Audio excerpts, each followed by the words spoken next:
Итак, начинаем последнюю стадию заглаживания. То есть ставим прожектор, так, чтобы он светил сбоку, и начинаем заглаживать. Заглаживание происходит то же самое крест-накрест. Слева направо, сверху вниз.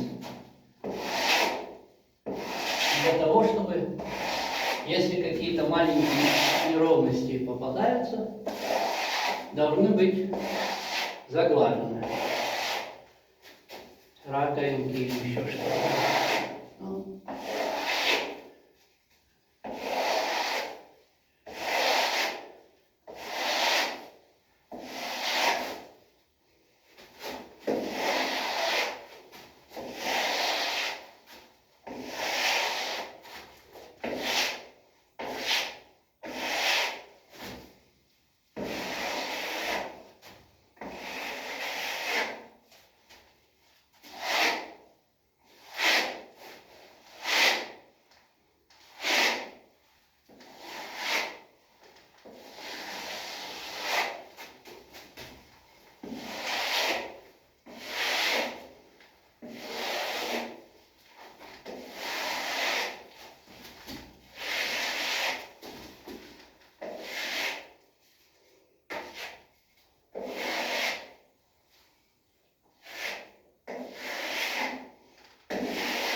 Доходим до середины стенки.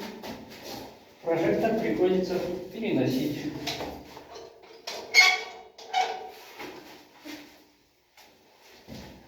Это делается для того, чтобы видеть все нюансы стены.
Ну, как-то так.